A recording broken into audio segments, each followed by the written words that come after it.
Hi everyone, welcome to this, I guess, project finish for the Nick's New Year's Painting Challenge.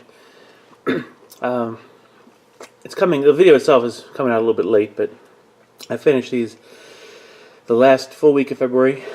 Well,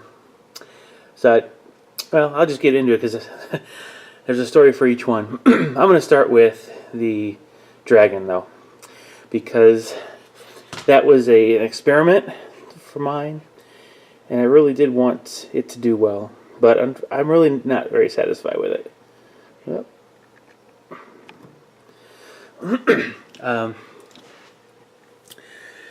I just based it. I haven't actually done any painting on the base. I'm not going to strip the model at all, but it just did not come out the way I wanted it to. I went over again with a dry brush of an olive on the top. The bottom still, even with a little bit of dry brush on the bottom, it still came out a little bit too bright. Two things kind of conspired against me on this particular model. The first one is I don't think I had the right paint colors. The way they blended didn't work. The way my mind had it in its head, it didn't really work out the way I expected it to. That green underwing is just way too bright. So the chest came out good. I mean, I like that color. The way it was kind of faded and I'll call it weathered. It worked out okay. Overall, the wings itself on the top came out okay. But the depth of color on the sides wasn't as significant as I had hoped. It's not looking too bad through the LCD monitor of the camera, but that neon on the bottom of the green, that just doesn't work well. But the other thing that kind of bummed me out about this is I got really excited when I bought it because it had a nice open mouth, and I thought the teeth would be there, and I'm used to metal miniatures with all that detail, but with this, the teeth just weren't there. There was no real definition in the mouth area. The tongue was there. There were ridges that kind of represented what should have been teeth, but they really did not. There was no definition at all, and it was hard to differentiate between where the tooth would be and where the gum would be and where the lip would be. It just, that as soon as I saw that and I started trying to paint that, my heart kind of sank, and I sort of lost interest at that point. So I went ahead a couple days ago and actually based it. I figure I'll use it for something. I still like green dragons. I can't help it. But I'm not really pleased with the Reaper Bones version of this. So I think I'll look at the metal version, because I know there's a dragon hatchling in metal that looks fantastic, and it's actually very much like this one. Matter of fact, that's why I thought this was going to have the detail, because I was expecting a lot more detail like some of the other Reaper miniatures I've got. Oh well. So let's move on to my success. At least I'm calling it a success. This gun emplacement came out really well, in my opinion. What I envisioned came to be, and that, to me, that's how I measure success. Now, I didn't do any weathering. I haven't decided what weathering scheme I'm going to use right now, because I want to put together kind of a balance between a weathering that would work on several different tables that we have at the shop, and also one I'd like to come up with at home. So let's just take a look at the gun itself, because that's where the good, cool stuff happened. Now,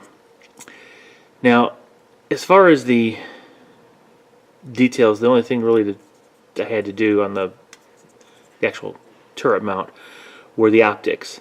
And I chose two different ways to do the optics.